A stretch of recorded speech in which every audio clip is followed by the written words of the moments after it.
പ്രിയപ്പെട്ടവരെ, ഈശോയുടെ വചനം കേട്ട് ആത്മാവിൽ നിറയാനും ആത്മീയ ഭക്ഷണം പാകപ്പെടുത്തി എൻ്റെ ശരീരത്തിലും മനസ്സിലും ആത്മാവിനും ബലപ്പെടുത്താൻ വേണ്ടിയിട്ടുള്ള നിമിഷങ്ങളാണിതൊക്കെ. പ്രത്യേകിച്ച് നോമ്പുകാലത്തിലാണ് നമ്മൾ പ്രത്യേകമായിട്ട് പ്രവേശിച്ചിരിക്കുന്നത്. മത്തായിയുടെ സുവിശേഷം 19-ാം അധ്യായം 16-ാമത്തെ വചനം.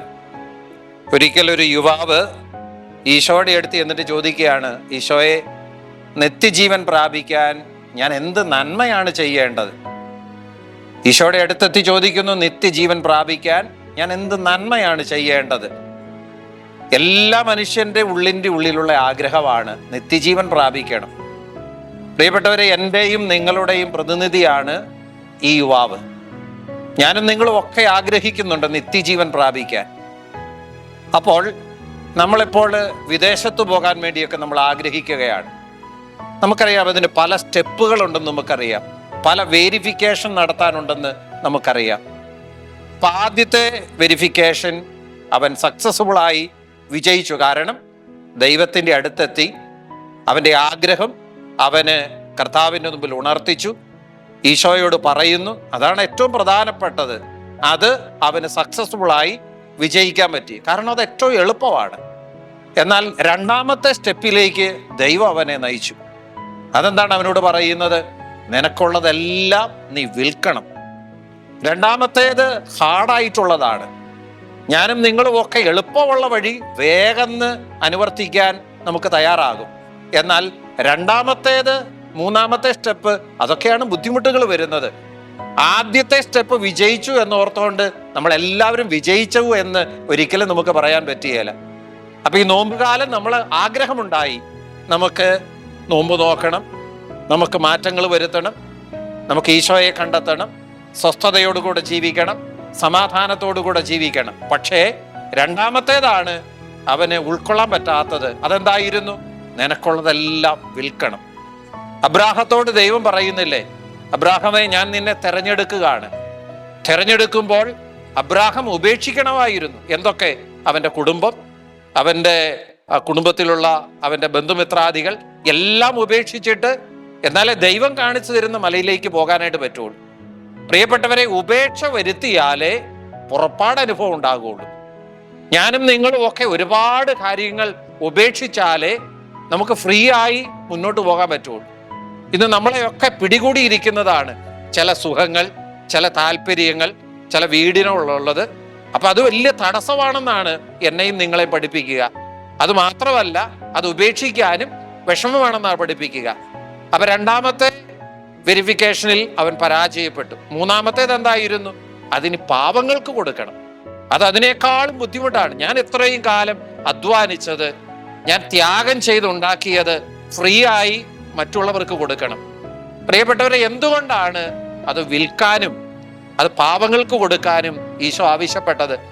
പ്രിയപ്പെട്ടവരെ, ആംബ്രോസ് പിതാവ് നമ്മളെ പഠിപ്പിക്കുന്ന വലിയൊരു പാഠമുണ്ട്. ആംബ്രോസ് പിതാവ് പറയുകയാണ്, നിങ്ങൾക്ക് സ്വർഗത്തിൽ നിക്ഷേപമുണ്ടാകണമോ എങ്കിൽ നിങ്ങൾ എന്ത് ചെയ്യണം? പാവപ്പെട്ടവന്റെ പോക്കറ്റിൽ നിങ്ങൾ നിക്ഷേപിക്കണം.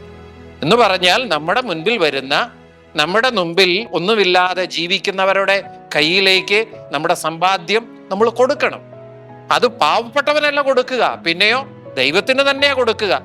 രണ്ടാമത്തെ കാര്യം ആംബ്രോസ് പിതാവ് പറയുന്നത്, വിധവയുടെ ഭവനത്തിൽ അത് എത്തിക്കണം. മൂന്നാമത്തെ കാര്യം, വിശക്കുന്നവന്റെ വയറിൽ. അപ്പൊ സ്വർഗത്തിൽ നിക്ഷേപിക്കാൻ പറ്റുന്നത് എങ്ങനെയാണ്? പാവപ്പെട്ടവന്റെ പോക്കറ്റിൽ കൊടുക്കുന്നത് സ്വർഗത്തിൽ നിക്ഷേപിക്കുകയാണ്. വിധവയുടെ ഭവനത്തിന് കൊടുക്കുന്നത് സ്വർഗത്തിൽ നിക്ഷേപിക്കുകയാണ്. വിശക്കുന്നവന്റെ വയറിൽ എത്തിക്കുന്നതും സ്വർഗത്തിൽ നിക്ഷേപിക്കുകയാണ്. നേരിട്ട് നമുക്ക് സ്വർഗത്തിൽ കൊണ്ട് നിക്ഷേപിക്കാൻ പറ്റിയല്ല, പിന്നെയോ ദൈവം ഈ സ്വർഗത്തിൽ നിക്ഷേപിക്കാനുള്ള ചില പോക്കറ്റുകൾ നമുക്കൊക്കെ നമ്മുടെ തന്നിട്ടുണ്ട്. അതാണ് ഈ ആംബ്രോസ് പറയുന്നത്, പാവപ്പെട്ടവന്റെ പോക്കറ്റിൽ നിക്ഷേപിക്കുക, വിധവയുടെ ഭവനത്തിന് കൊടുക്കുക, അതുപോലെ തന്നെ വിശക്കുന്ന വയറിൽ എന്തെങ്കിലും കൊടുക്കുക. അപ്പൊ നമ്മൾ വെറുതെ നമ്മൾ കൊടുക്കുന്നതിന്റെ ഒക്കെ 100 ഇരട്ടി ഫലം നമുക്ക് കിട്ടുകയാണ്. അതുകൊണ്ടല്ലേ വിശുദ്ധന്മാരൊക്കെ ഇങ്ങനെ പറയുന്നത്, എൻ്റെ മുൻപിൽ വരുന്ന പാവപ്പെട്ടവരെ പാവപ്പെട്ടവരായിട്ടല്ല കാണുക, പിന്നെയോ അവരെ ദൈവത്തിന്റെ സാന്നിധ്യമായിട്ടാണ് കാണുക. അവർക്ക് കൊടുക്കുന്നത് ദൈവത്തിന് കൊടുക്കുന്നതിന് തുല്യവാ. അപ്പം ചിന്തിച്ചു നോക്കിയേ, ഈശോ പറഞ്ഞില്ലേ, ഒരു ഗ്ലാസ് പച്ചവെള്ളം കൊടുക്കുന്നവന് പ്രതിഫലം കിട്ടാതിരിക്കുകയില്ല. പ്രിയപ്പെട്ടവരെ, ഈ ആത്മജ്യോതി ധ്യാന കേന്ദ്രത്തിൽ എല്ലാ മാസവും വരുന്ന ഒരു പാവപ്പെട്ട സ്ത്രീയുണ്ട്. ആ സ്ത്രീ ഓണത്തിന് വരുന്നു. അച്ഛാ, സാധാരണ തരുന്നത് പോലെ തന്നാ പോരാ, പിന്നെയോ എനിക്ക് കുറച്ച് കൂടുതൽ തരണം, കാരണം എനിക്ക് വേറെ ആരുമില്ല ഡ്രസ്സ് മേടിച്ച് തരാൻ, അപ്പൊ ഒരു ഡ്രസ്സിനും കൂടെ ഉള്ളത് തരണം. അപ്പൊ ഞാൻ അന്ന് ആദ്യമായിട്ടാണ് 500 രൂപ ഈ പാവപ്പെട്ട അമ്മു എന്ന ഒരു സാധു സ്ത്രീക്ക് കൊടുക്കുകയാണ്. ഇത് വിധവയാണ്, ആരോരുമില്ലാത്തവളാണ്. അപ്പൊ ഞാൻ ഈ മകൾക്ക് കൊടുത്തു. ഈ മകൾക്ക് കൊടുത്തിട്ട് ഞാൻ ധ്യാനത്തിന് പോകുകയാണ്. അച്ഛന്മാരുടെ ധ്യാനത്തിന് പോയി ഞാനൊരു സിസ്റ്ററിന്റെ മുമ്പിൽ കൗൺസിലിംഗിൽ ഇരിക്കുമ്പോൾ ആ സിസ്റ്റർ എന്നെ ഓർമ്മപ്പെടുത്തുകയാണ്. അച്ഛാ, ഒരു 500 രൂപ കാണിക്കുന്നുണ്ടല്ലോ, എന്താണ് ഈ 500 രൂപയുടെ കഥ? അപ്പോഴാണ് ഞാൻ അന്നേരം ഓർമ്മ വരുന്നത്, അമ്മു എന്ന ആ സഹോദരിക്ക്, ആ വിധവയ്ക്ക് 500 രൂപ എടുത്തു കൊടുത്തപ്പോൾ അത് സ്വർഗത്തിൽ അതിൽ കണക്കെത്തി എന്നുള്ളതാണ്. പ്രിയപ്പെട്ടവരെ, അന്നാണ് എന്നെ ആംബ്രോസ് പിതാവ് പഠിപ്പിച്ച പാഠം അത് അതിന് പ്രസക്തിയുണ്ട്, പാവപ്പെട്ടവർക്ക് ഇങ്ങനെ കൂടുതലായിട്ട് കൊടുക്കണം എന്ന് എന്നെ ചിന്തിപ്പിച്ച കാര്യം. അതുകൊണ്ട് പ്രിയപ്പെട്ടവരെ, ഈ നോമ്പുകാലം എന്തിനു വേണ്ടിയിട്ടുള്ളതാണ്? സ്വർഗത്തിലെ നിക്ഷേപം കൂട്ടാൻ വേണ്ടിയിട്ടുള്ളതാണ്. ബാങ്കുകളിലൊക്കെ ചില അനൗൺസ്മെന്റ് കാണാമല്ല, നിക്ഷേപ സമാഹരണ മാസം. എന്തിനു വേണ്ടിയാ? ബാങ്കിന്റെ സുഗമമായ പ്രവർത്തനത്തിന് വേണ്ടിയിട്ടാണ് നിക്ഷേപ സമാഹരണ മാസം നടത്തുക. അപ്പൊ ആ ഒരു വർഷത്തേന് വേണ്ട നിക്ഷേപം അവർ സ്വീകരിക്കുകയാണ്. അപ്പൊ ഈ നോമ്പ് കാലം ഞാന് പാവപ്പെട്ടവന്റെ പോക്കറ്റിൽ നിക്ഷേപിക്കുമ്പോൾ, വിധവയുടെ ഭവനത്തിന് കൊടുക്കുമ്പോൾ, അതുപോലെ തന്നെ വിശക്കുന്നവന്റെ വയറിൽ എന്തെങ്കിലും കൊടുക്കുമ്പോൾ ഞാൻ സ്വർഗത്തിൽ നിക്ഷേപിക്കുകയാണ്. അപ്പൊ സ്വർഗത്തിൽ നിക്ഷേപിച്ചാലുള്ള പ്രത്യേകത എന്താണ്? കൊച്ചു ത്രേസ്യ പറയുന്നില്ലേ, മരണശേഷം ജീവിച്ചിരിക്കുന്നതിനേക്കാൾ നന്മകൾ എനിക്ക് വർഷിക്കാൻ പറ്റും. കാരണം ജീവിച്ചിരുന്നപ്പോൾ ഒത്തിരി നന്മ ചെയ്തു, അതെല്ലാം സ്വർഗത്തിൽ നിക്ഷേപമായി. സ്വർഗത്തിലെ ബാങ്കിലാണ് ഏറ്റവും കൂടുതൽ നിക്ഷേപമുള്ളത്. അപ്പോൾ മരിച്ചതിന് ശേഷം കൊച്ചു ത്രേസ്യായിക്ക് ആരൊക്കെ കൊച്ചു ത്രേസ്യയുടെ മുമ്പിൽ ചെല്ലുന്നുണ്ടോ അവർക്കെല്ലാം ധാരാളം കൊടുക്കാനായിട്ട് പറ്റുകയാണ്. പ്രിയപ്പെട്ടവരെ, ജീവിച്ചിരിക്കുമ്പോൾ മാത്രമല്ല നമുക്ക് മറ്റുള്ളവരെ സഹായിക്കാൻ പറ്റുക, മരണശേഷവും നമുക്ക് മറ്റുള്ളവരെ സഹായിക്കണമെങ്കിൽ ഈ നോമ്പുകാലത്ത് എന്ത് ചെയ്യണം? പാവപ്പെട്ടവന്റെ പോക്കറ്റിൽ നിക്ഷേപിക്കണം, വിധവയുടെ ഭവനത്തിൽ നിക്ഷേപിക്കണം, പാവപ്പെട്ടവന്റെ വയറിൽ നിക്ഷേപിക്കണം. അതിനുള്ള കൃപയ്ക്ക് വേണ്ടി ഈശോയോട് നമുക്ക് പ്രാർത്ഥിക്കാം. അപ്പൊ ഈ നാളുകളിലൊക്കെ നമ്മുടെ മുൻപിൽ വരുന്ന പാവപ്പെട്ടവരെയൊക്കെ സീരിയസ് ആയിട്ട് എടുക്കുക. പിന്നെ അസീസി പുണ്യവാൻ പറയുന്നില്ലേ, ആര് നിന്റെ മുമ്പിൽ വന്നാലും നീ അവരെ സീരിയസ് ആയിട്ട് എടുക്കണം, ആരെയും നീ അവഗണിക്കരുത്. അതിനുള്ള അനുഗ്രഹത്തിന് വേണ്ടി പ്രാർത്ഥിക്കുക.